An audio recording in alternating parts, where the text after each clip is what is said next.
Vous avez un nouveau message envoyé du passé.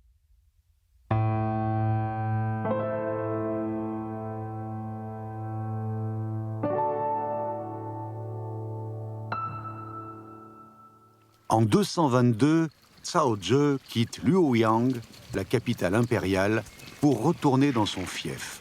C'est au crépuscule qu'il arrive au bord de la rivière Luo. Épuisé par le voyage, le cortège fait une pause.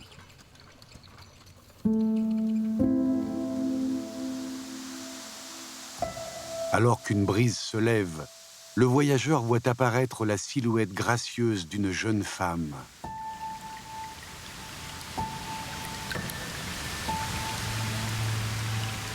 Dans la brume épaisse, le voyageur est aussitôt envoûté par cette vision, aussi éblouissante que la lumière du soleil levant.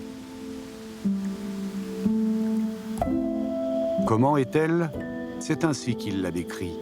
Elle est aussi élégante qu'une oie sauvage craintive qui s'envole, aussi gracieuse qu'un dragon dans l'eau, rayonnante comme les chrysanthèmes de l'automne et épanouie comme les pins au printemps. Ses traits sont devinés comme la lune voilée par les nuages ou les flocons de neige portés par le vent. Le voyageur transmet ses sentiments par la rivière Luo, utilisant son pendentif en jade comme une invitation. Touchée par ce geste, la nymphe indique l'eau du doigt en guise de promesse. Mais le destin, tout comme le courant de l'eau, est imprévisible. Leur engagement, aussi sincère qu'il le fut, ne peut empêcher le voyageur d'être pris par le doute et l'hésitation, car il sait qu'ils appartiennent à deux mondes différents. Tous les dieux déplorent leur rencontre qui prendra fin avant même de s'être réellement concrétisée. Bingyi, le dieu du vent, apaise la tempête du soir. Xuanhou, la déesse de l'eau, réfrène les vagues.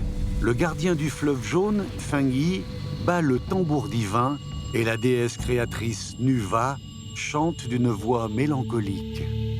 La nymphe, quant à elle, finit par monter dans son char à 6 dragons pour s'en aller. Ayant cherché vainement à la rattraper en remontant la rivière, le voyageur ne peut que reprendre son chemin de retour. Autrefois candidat pour la succession au trône, Cao Zhe fait l'objet de méfiance de la part de l'empereur Cao Pi. Son avenir s'assombrit. Il cache en lui une amertume secrète. Lorsqu'il se retourne pour regarder vers l'ouest, serait-ce à la nymphe qu'il pense, ou serait-ce plutôt à Luoyang, le lieu auquel il est profondément attaché?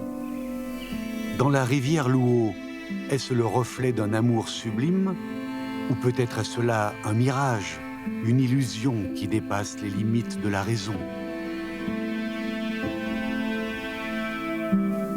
Durant les 3 siècles des dynasties Wei et Jin, la conscience de soi s'est éveillée dans la douleur causée par la destruction de l'ordre. La peinture, ayant jadis une fonction éducative, sert désormais à l'expression des sentiments personnels et de la diversité des valeurs. Trait par trait, la mélancolie du poète est couchée sur le papier, jusqu'à combler ce long rouleau de plus de 5 mètres.